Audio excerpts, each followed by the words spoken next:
good, YouTube? Welcome back to the channel. God, years. It's your boy Omar. Welcome back to a new video. If you're new, hit the subscribe button. Like the video. Means a lot, helps a lot. Here with Nishan. What's good, bro? What's up, bro? So we're here to talk about my weekly video on the Orlando Magic. This time I decided to be a little bit different and bring someone from the outside who's not going to look at the details and not going to be as biased as I might be, even though I believe in this team. I've talked to a lot of Magic fans, and the fan base is split 50-50 right now, if we're being honest on what they should do. So an outside view wouldn't hurt. Okay. So let me ask you this. With a team that's dealing with a lot of injuries, 7 players out with injuries right now, should this team go in a tank mode or should they continue to compete? I wouldn't say tank, but they should increase their minutes for the young players because y'all aren't gonna compete with the best teams in the league this season due to injuries. So still let Vooch do his thing. Don't be like one of those teams that try to hide him just at the end after All-Star break or what. Make sure you're competitive in every game, but give Cole Anthony, give Mo Bamba, give Okiki 30 minutes a game if you can. Okay, so with this, I don't mind it because I think Okiki, especially we're talking about Okiki, and Cole's the best point guard on the roster right now. Who's healthy? Markelle's out for the year. I think when Chuma comes back, give him a couple games off the bench, and eventually do move him into the starting lineup. I think he's gonna help a lot with his shooting because at this point, I don't know. I've been saying for the last couple of games that Flair's getting back to the next game, but I keep being wrong. I don't know how deep his back spasms actually are, but it's keeping him out. So I really don't have a problem. I just think this team's too talented to tank per se. You have a top 3 center in the league. I don't care what you say. He's playing better than Cat. He's playing better than Bam. I really don't want to hear it. He's playing like a top 3 center in the league. No Cat disrespect will be taken here, bro. That's what I'm saying. I get it, but if we're talking about basketball, he is. I don't want to hear Cat. I don't want to hear nothing about Cat. That's all I'm saying. He's playing better than Bam Adebayo as well. I don't. He is playing better. He's going crazy for my fantasy team. So, and it's tough because the next draft class is stacked. It is very good. But the Magic just ended probably their toughest stretch of the first half of this year's schedule. And I think coming up, you play tomorrow, you play the Knicks, and I think this is going to be a good time because players Coach Clifford said this, that they're now, yesterday, the last game against Brooklyn was the first game that they played themselves since losing Markelle. So I think you could. Aaron Gordon's getting more comfortable as playing at the point guard position. Cole Anthony should be playing more off the ball now and actually look to score. Aaron Gordon's point guard position? What? Yes. So Aaron, there's something I'm missing. Cole Anthony was struggling to initiate and look to score. Cole Anthony was shooting 12% from beyond the arc. He really wasn't. Him being thrown into the fire and trying to be forced to do multiple things, he wasn't able to. So he's being like the floor general? Yeah, he was struggling to do so. So a lot of Magic fans don't like the Aaron Gordon that plays with the small forward. He tries to be like Paul George, step back threes. But we've seen a point guard version of Aaron that initiates the offense and lets Cole Anthony be more of a scorer. And he played well against Brooklyn. And that's going to help Nikola Vucevic get into better spots. And this also helps a lot of when Fournier comes back, Aaron won't have to do it as much, but will help Evan Fournier as well to keep him in the same role he was in before. More so having Markelle being the only initiator. Aaron Gordon can expand his game to that and stay healthy. He could be deadly. Could be disgusting. So to that point, I said that with Aaron Gordon, Cole Anthony, Chuma Okeke, and Mo Bamba, those 4 specifically, they're very young, and 3 of them have not made their playoff debuts yet. Especially Mo Bamba, who's unfortunately been out the last 2 playoff runs. Okay. So that's another thing where I think they could take a lot of valuable in playing in high-intensity game and playoff games at the end of this year. I just don't think tanking works.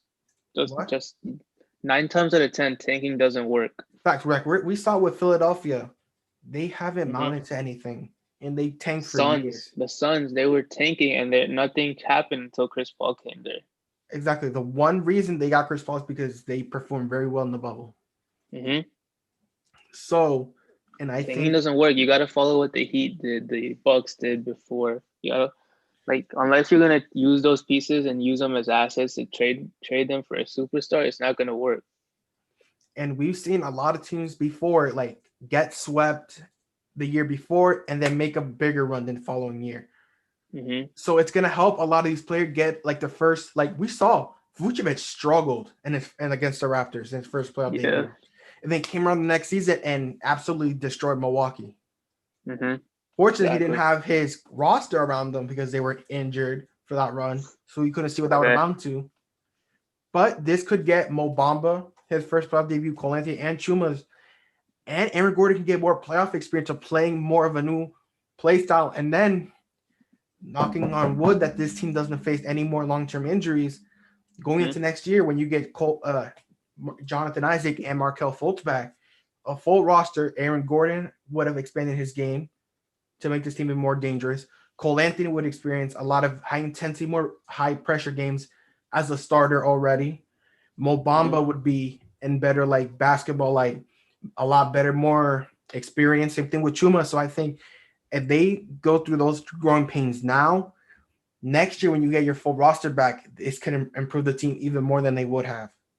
Not only that, if you guys are competitive this year, free agents will see that. Free agents will see that you guys are getting back players, and then you guys will become a destination. If you like free agents will see that you guys are just a piece away. Like you see what just happened to the Nets. They didn't have a pick for like 5 years because of that Paul Pierce trade. They still got D'Lo. They had that great locker room culture, so people were attracted to them. That's a good point. I saw Kevin Durant's interview where he said, yeah, when he was making a decision, he wanted to go to a young team that was proving they were ready to compete, and that's where Brooklyn was. They had D'Angelo Russell, Karis LeVert, Dinwiddie, Jared Allen. All those pieces were there, and that's what drew Kevin Durant. Like they were a young team that was ready to win. Exactly. Like you never know. Like Kawhi Leonard could randomly want to come to the Magic because they're a piece away. You never know. And I will continue saying that Orlando is one piece away of going to taking the next step. Maybe there is already a player on this roster that could be maybe not a superstar, but an all-star, a perennial all-star player that could play next to a superstar, that he could be the second option on the championship team. I think it Maybe will it's be Markelle Fultz. Fultz once he plays the full year. Maybe it's Jonathan Isaac. Because we Mm-hmm. saw in the bubble before GI tore his ACL, Orlando, well, it was Brooklyn, Sacramento. They blew him out by 40 each. And Isaac looked as confident as I've ever seen him. I've watched a lot of bad Magic teams and I've watched good teams as A well. lot. Even the year when Orlando finished out the year 22-9 to make the playoffs for the first Mm-hmm. time, that bubble team felt different. They felt Okay. a lot more confident, and it just felt like a different watching them play. Okay. And it felt the same way at the start of this year when they started 4-0, where they felt confident in themselves and like they were ready to take the next step. Unfortunately, injuries did that to a team. It happens. So from someone else that's looking in, do you see anyone on this roster that could potentially realistically take a leap to the next level? Like I said, definitely Markelle Fultz before his injury was playing really good. If Aaron Gordon's doing the things that you're telling me, because I haven't watched him too much. If he's doing the things that he's doing and he continues to improve his jump shot, he uses his athleticism more than his dunking, could be that player. And Isaac too. So Aaron Gordon. Aaron Gordon has been at the center of a lot of trade discussions. And to give you an example, when Orlando played Dallas, or it was either Dallas or like recently, one of these games, he had like 22 points, 8 assists, and 5 rebounds, and was guarding Yes. the best player in the opposite team. Mm-hmm.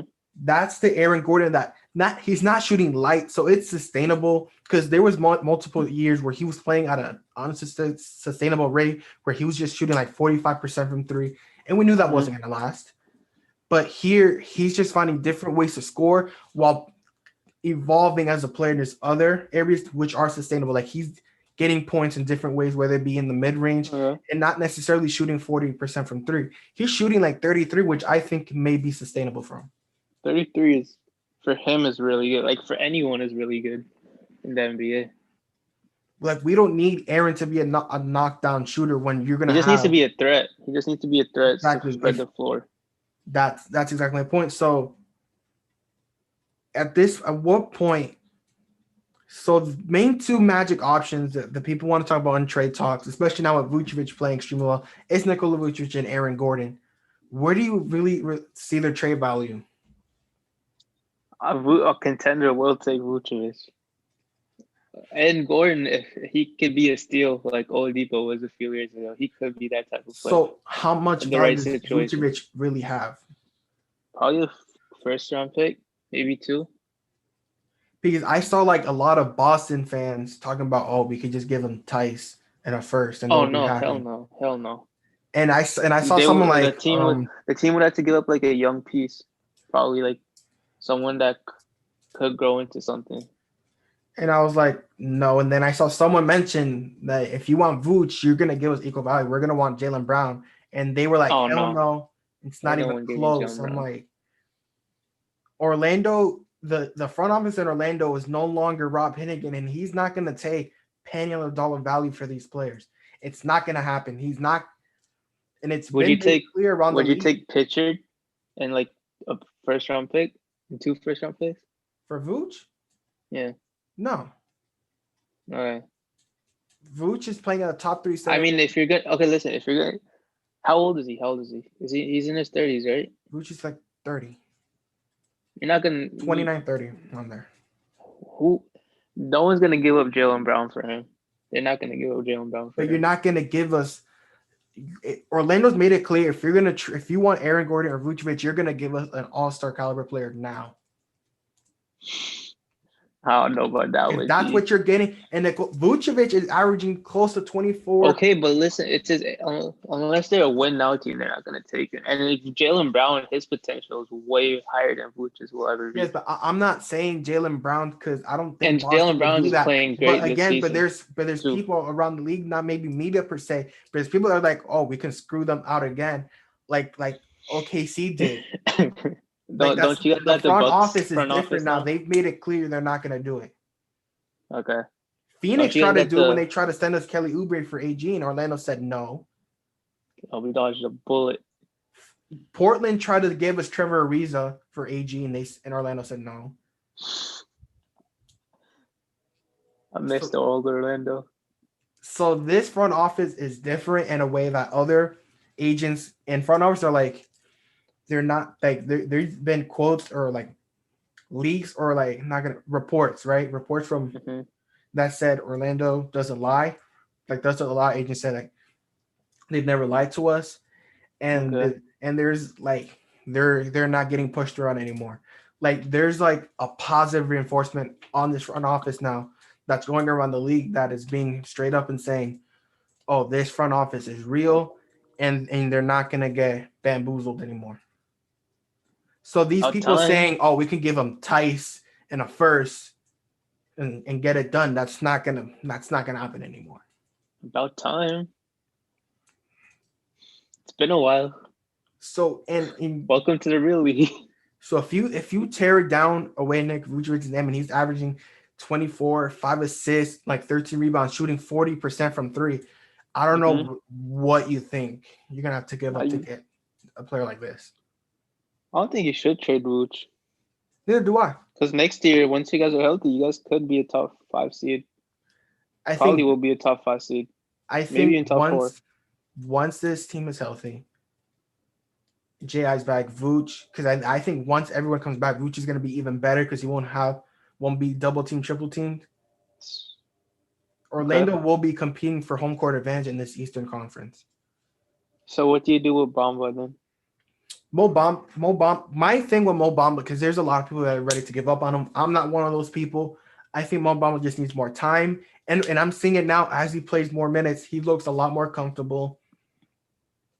He's looking to get more. He's more active than I've ever seen him before in his career. Okay.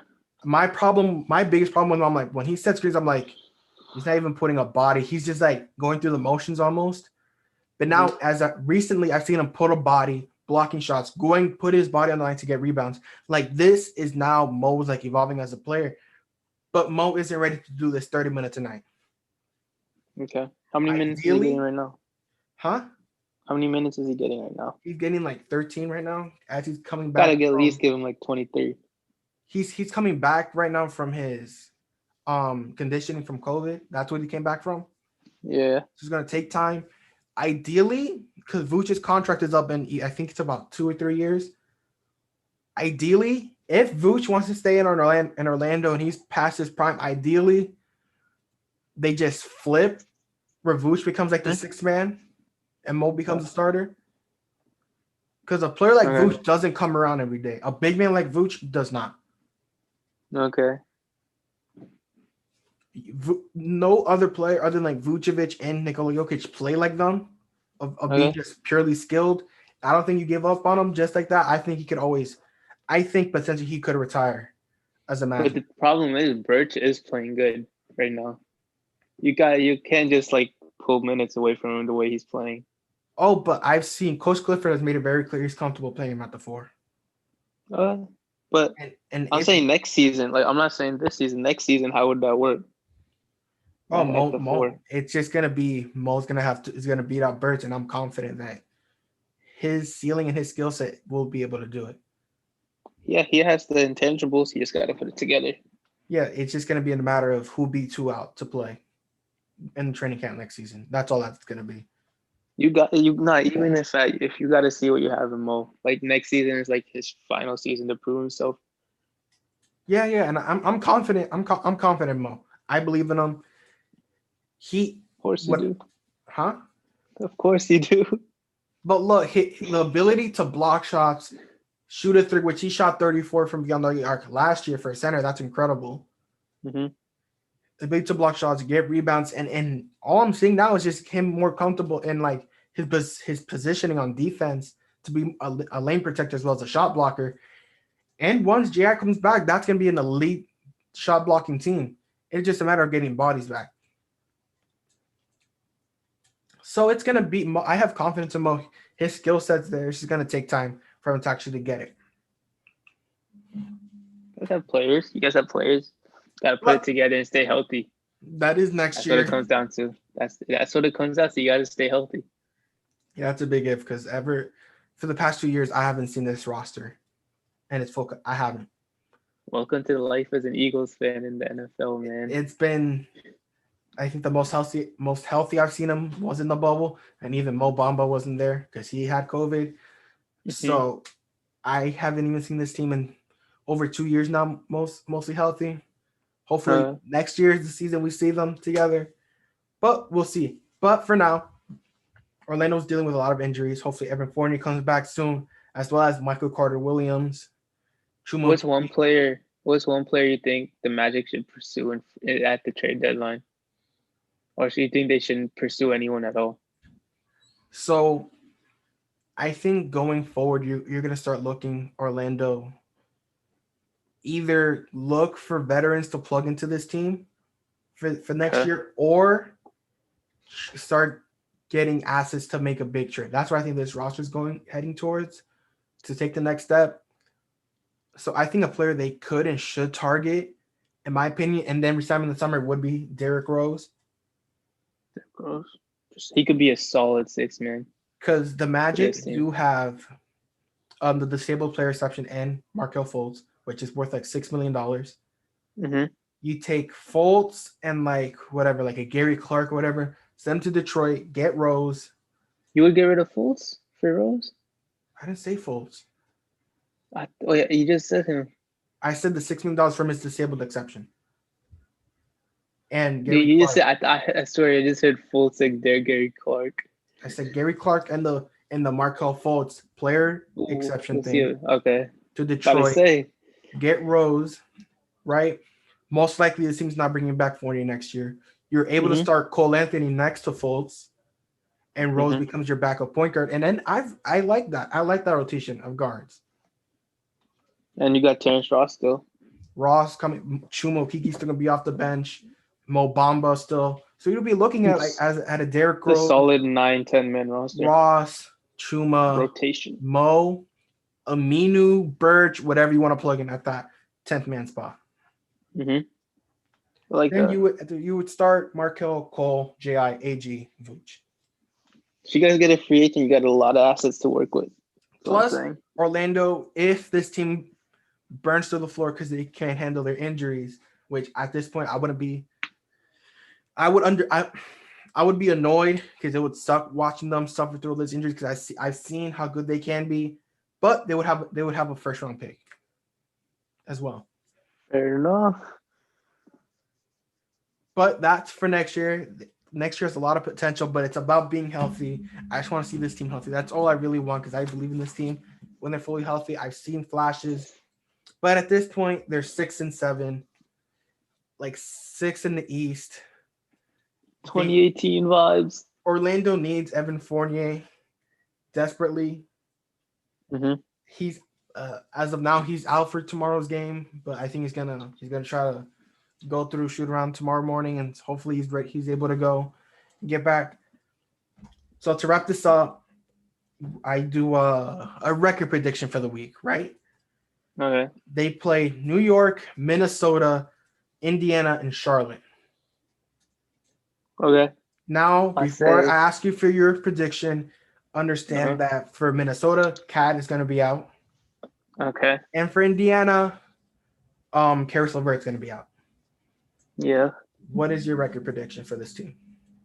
2-2. 2-2? Yeah. So for me, I'm going to make this very clear. 4-0, Orlando I'm guessing. needs to go at the very least 2-2. Okay. Starting with tomorrow, you have to beat the Knicks. You have to. You have to end. They just destroyed the Celtics. You never know, man. It's not. I'm saying that. It's not that I think they are. They need to. They need to end the streak before it gets any more out of hand. They're in the middle of a 5-game losing streak. You need to end the streak, and then I think you can get Minnesota. Sure. Not great defensively, and they're missing Cat. I think Vuce could have another great game. Realistically, y'all better than all 4 teams. Realistically, but I just don't know if y'all can execute it at this point. I think you can get New York and Minnesota. I think that might be the two you get. I think Indiana might prove to be a problem because Miles Turner has been playing great defensively. Yep. Sabonis is still playing very well. Malcolm Brogdon's still there. Like Indiana might prove to be an issue there. Hopefully, we'll see what happens there. And then Charlotte, for some, Gordon Hayward became Utah Jazz Gordon Hayward this year. He's playing out of his mind. Big shout out to Hayward. He's playing great. Boston's punching the air right now. Actually, hold on. Let me take back the statement I said. Realistically, you're better than 3 of the 4 teams. I forgot about the Pacers. But with Caris LeVert out, and they just lost Oladipo for nothing, basically for a while here, I think Indiana might have to try to figure it out. But I just think Miles Turner is going to be the front court of Indiana. Is going to have to do a lot. I think Indiana's going to have to do with a lot what Cole Anthony's able to do against them. Okay. And then Charlotte, Aaron Gordon has been playing great defense this year. They're going to put him on Gordon Hayward, no question. It's going to be what he's able to – what Vuce is going to have a great game against Cody Zeller. It's going to be what it's going to be. Yep, it's going to be a supporting cast, though. So Orlando ideally go 3-1, but I have no reason to believe they are. I think they need to go 2-2. Okay. I was expecting a bias 4-0. No. I have no reason to think they're going to go even 3-1 or 4-0. Ideally, they go 3-1. Hope they need to go 2-2 to get to get back on track here. If they win the games they're supposed to, they'll go 3-1. But you never know with the Knicks. Yeah, they just blew out Boston by 30. Which, bro, Marcus Smart, who just went like 4 for 5 from 3 against us, and he just had to go 0 for 7 today. Screw you and that whole Boston team that shot lights out. All of a sudden they couldn't hit anything in the ocean. screw you. But Kevin Durant went crazy against y'all too. all right, man. It is what it is. That's gonna wrap it up. Any final words? Nah, just make sure you subscribe to the channel. Road Indeed. to a K. Comment down below what you guys think this Magic to do, whether they should compete or rebuild, or I mean, not rebuild, tank or compete for the rest of this season.